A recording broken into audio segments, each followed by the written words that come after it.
Obrigado, Oi, Edu. Oi, Breno, sim. Sabe quem tá aqui ao meu lado? Presidente da Ponte Preta, Marco Antônio Eberlin. Opa, um para abraço bater a um ele. papo, falar um pouquinho a respeito dessa final que está sendo realizada aqui. Eberlin, qual que é a importância, né? Como que você vê essa situação? A Ponte Preta também cedendo o estádio para essa final, importante para a Liga Campineira. Um abraço para você, bom dia, prazer em ouvi-lo mais uma vez aqui na Rádio Bandeirantes. Breno, prazer falar com você, parabéns pelo retorno, parabéns ao Edu que está cobrindo o futebol amador de Campinas. Olha, quando me solicitaram eu não poderia dizer não, eu sou oriundo da Liga Campineira de Futebol. A Liga que já forneceu 3 dirigentes para o futebol do Brasil. Peri, se eu me esqueci de algum me perdoe, Marquinhos Chedi e eu. São 3 dirigentes que foram dirigir equipes profissionais pelo Brasil afora. Então, eu estou muito feliz de ver. O Marco é um amigo particular, tanto o Marco Chedi como o pai dele, o Nabi, sempre me atenderam. O pai dele me ajudou muito nos bastidores da Federação Paulista e da CBF, seu Nabi. O Marco é um abnegado. O prédio da Liga foi construído pelo Marco, leva o nome do pai dele, Palácio Nabi Abichedi.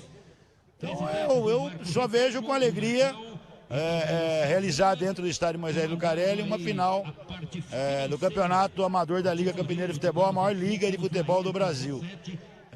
Vejo personalidades, celebridades, por exemplo, João Guedes hoje é diretor da Liga. Para quem não sabe, João Guedes jogou no arquirrival, teve aquele resultado de 5-1 em cima do Santos, fez parte de uma linha forte que eles tinham, mas veio ser campeão na Ponte Preta, não foi lá. Veio ser campeão em 69. Foi técnico do Parque Brasília em 87, a final foi no estádio da Ponte Preta. João Guedes foi campeão como técnico. Então você vê, são pessoas que chegaram no profissional, mas são oriundos da Liga Campineira. Ontem, por exemplo, o Gazeta acho que fez 70 anos, foi aniversário, eu não pude ir. Seu Peri esteve lá prestigiando 75. a festa do time. 75 anos do Gazeta. Então, gostaria que pudesse voltar esse tempo onde Campinas sempre foi celeiro de jogadores, de dirigentes, de profissionais como médicos, fisioterapeutas, Nivaldo, Pernambuco, pessoal da rádio. A rádio exportou muita gente. Então, quem sabe um dia, com essa reconstrução que nós estamos fazendo, todos os setores possam vir revelar de novo, desde a imprensa até a Liga Campineira de Futebol. Obrigado pelas palavras inicialmente, também o Edu, o Tigrão e o Bolis mandando um abraço para você. Agora, não tem como não falar da Ponte, até porque durante a semana jogadores não falaram, o treinador não falou, e eu acho que você é a principal pessoa para falar nesse momento, porque os jogos dentro de casa, nesses 3 últimos jogos, deixou o torcedor ressabiado, né? O que vai acontecer com a Ponte daqui para frente? A Ponte está muito bem, desde o Campeonato Paulista, o Alberto Valentim, na pontuação, vem fazendo um bom trabalho, mas ficou essa dúvida. Nas redes sociais, a gente mede a febre, sabe, da paixão do torcedor, né? O torcedor, tem que trocar o Alberto Valentim, não trocou ano passado o Nelson e caiu. Eu queria saber de você, o que você pode falar desse momento e em relação ao apoio que vocês estão dando e até a cobrança em cima da comissão técnica para melhorar os resultados dentro de casa.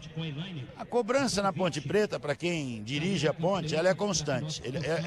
O dirigente recebe cobrança da imprensa, hoje das redes sociais principalmente, das torcidas, mas nunca deixou de ser cobrado e o dirigente cobra a equipe também. O que ocorre é uma mudança que eu verifiquei quando aqui cheguei há 3 anos e meio atrás, onde aqui era um caldeirão, onde a Ponte Preta, no passado, qualquer adversário, seja ele um time de menor expressão ou um grande clube das capitais brasileiras, tinha um verdadeiro temor de vir jogar aqui. E isso se inverteu. Eu não consegui identificar o porquê disso ainda, mas não é esse ano. O ano passado foi assim. Nós caímos com jogos na nossa mão dentro de casa e não conseguimos buscar.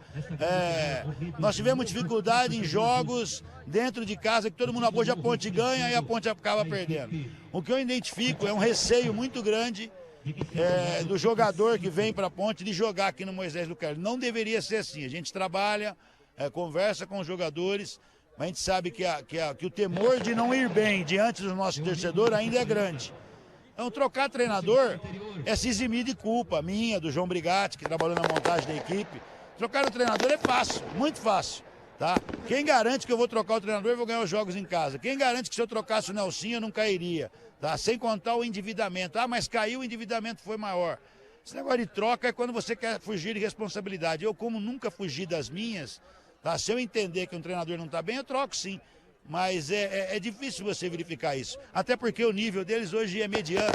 Não tem nenhum treinador hoje que você possa dizer assim, ó, esse é o supra-sumo dos técnicos. Então, não vejo mudança. Pode ser uma mudança, dar uma chacoalhada, 1, 2 jogos e depois o negócio volta num momento ruim. Tá na escuta aí, ou não? Onde tem trabalhado, mantém as primeiras colocações.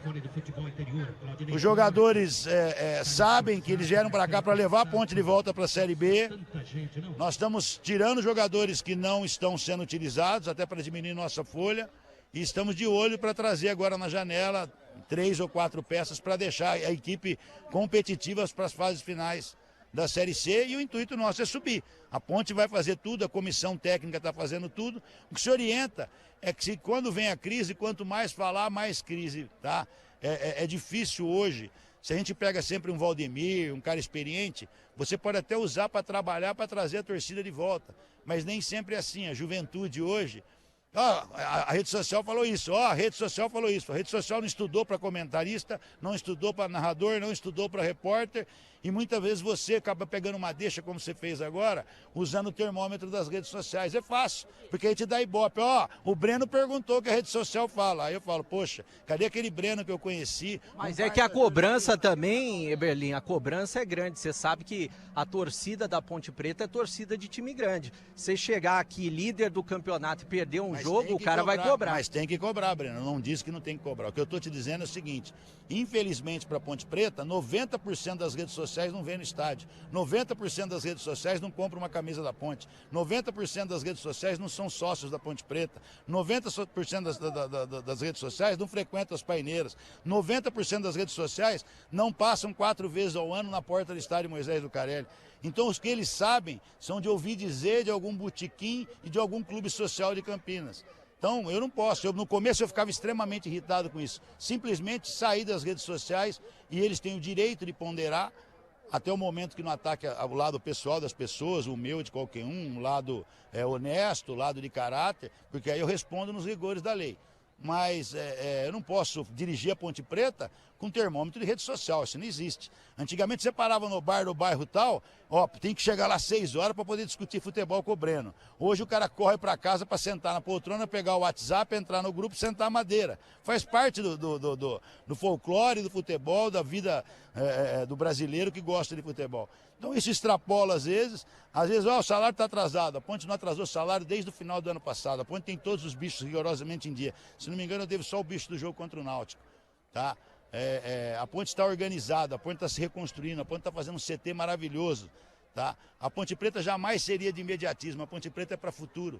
Se você não cuidar do futuro dela, logo não terá presente. Tá? A Ponte Preta é um clube para se pensar 10, 15 anos para voltar no patamar que ela foi um dia. Tá? Porque destruíram a Ponte Preta. Então, temos que ter equilíbrio, ponderar situações, e a Ponte ainda vive quase a liderança do campeonato. Não tem por que criar crise aqui dentro. Exatamente. Deixa eu passar para o Tigrão, porque o Tigrão está na cabine, só deixa eu tirar aqui a escuta. Vou passar para o Eberlin, Tigrão, a escuta, só um minutinho, ó. Vou passar para ele, colocar aqui. Agora, colocando aqui a escuta, pode perguntar para ele, Tigrão. Dá um abraço pro presidente Marco Eberlin, a gente tá aqui na cabine com muito prazer. Fazia tempo que eu não vinha, né? Hoje tem uma modalidade nova, a gente faz remotamente os jogos. E é o novo moderno, né? É assim que funciona. Mas está feliz, né, de fazer um jogo dentro do estádio? Não, o estádio está muito bem cuidado. Eu estava conversando com o Boles aqui sobre, inclusive, a qualidade do gramado, pelo menos aqui à distância. O gramado absolutamente mais perfeito. 20 dias ele vai ficar muito melhor, viu? Não, tá... o plantio das sementes de inverno e precisa de mais 20 dias, 30 dias para ficar ok. Não, tá tudo muito bem cuidado, tá bacana. Parabenizar ao presidente e a todos os envolvidos aí. E eu queria te fazer uma pergunta, porque teve uma janela chamada janela de exceção, agora aí de 10 dias, né? Começou dia 1º de junho e fechou no dia 10 desse mês. E a Ponte trouxe só o Léo Kovic, e aliás trouxe provavelmente em função da contusão grave aí do Danilo Barcelos, para repor uma posição onde a Ponte perdeu um titular. E agora em julho, acho que 10 de julho, abre uma janela maior. Eu pergunto, como a Ponte vinha liderando, a opção de não contratar foi em função de que o clube está satisfeito com o elenco que tem e tem confiança em alcançar o objetivo com o elenco que tem e também pela pontuação que tem, ou foi estratégico? Não vamos contratar agora e contratamos em julho. O que o presidente pode falar para o torcedor e projetar aí, se a Ponte vai ter algum enxerto, mesmo estando fazendo uma boa campanha, apesar dos tropeços em casa? A Ponte traz alguém, tem uma projeção, tem um número de jogadores, se é que vai vir alguém ou não, Marquinhos? Um abraço. Um abraço, Valdemir. Desculpa no início aí. Um prazer enorme falar contigo. Você é um homem sério do futebol campineiro, como temos outros vários. Quanto à pergunta, nós não trouxemos na primeira janela. Se você verificar, a maioria dos jogadores que se transferiram eram jogadores que não vinham jogando, que não estavam com uma performance altamente produtiva nas suas equipes. E a gente entende que agora nós podemos ir atrás de jogadores da Série B até da Série A, agora na janela de julho. A intenção é trazer 3 ou 4 peças. Nós não identificamos na primeira janela 3 ou 4 peças que viessem fazer frente aos que estão jogando na Ponte Preta, principalmente no time titular.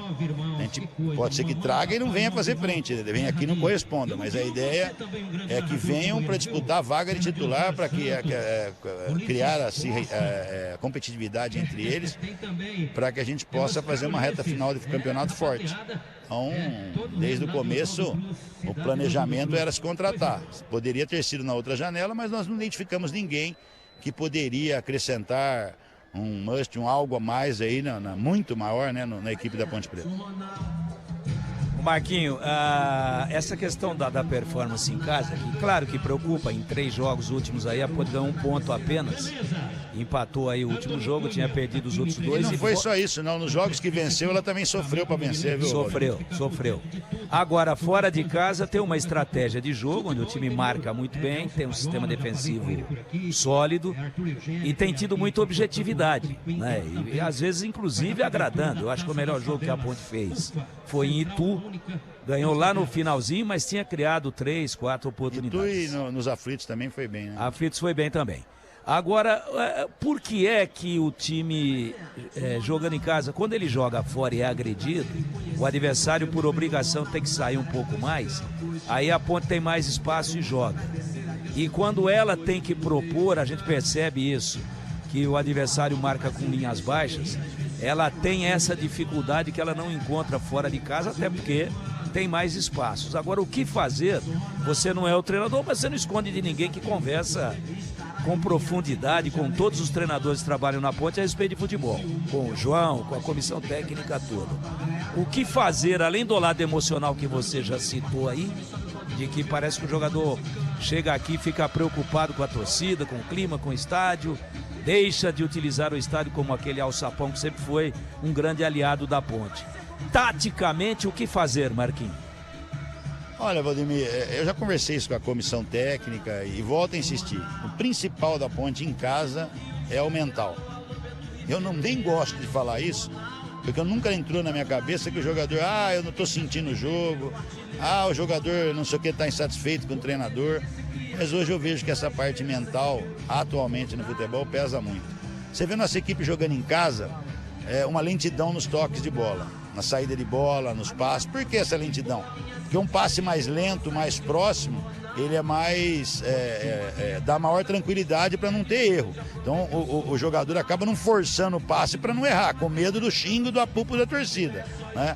O jogador em casa, já percebeu, você pega jogadores do ataque nosso que partem para cima fora de casa, que tentam um drible, perde a bola, volta a marcar, perde a bola, volta a marcar. Você já percebeu que em casa o jogador tenta um drible, perde, ele já dá uma segurada, já respira, toca a bola pro parceiro. porque vem os apupos. Eu acredito, pelo que eu procurei saber quando cheguei aqui, que se falavam muito para os jogadores, aqui tem que botar a bunda no chão, aqui tem que sangrar, aqui tem que dar porrada, nosso time tem que ter raça, se não for assim a torcida invade o campo, a torcida bate em todo mundo.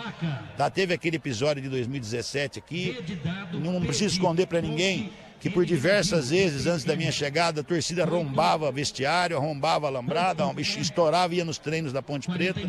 Hoje não se faz mais isso, até já levamos uma ou duas oportunidades, torcida para conversar.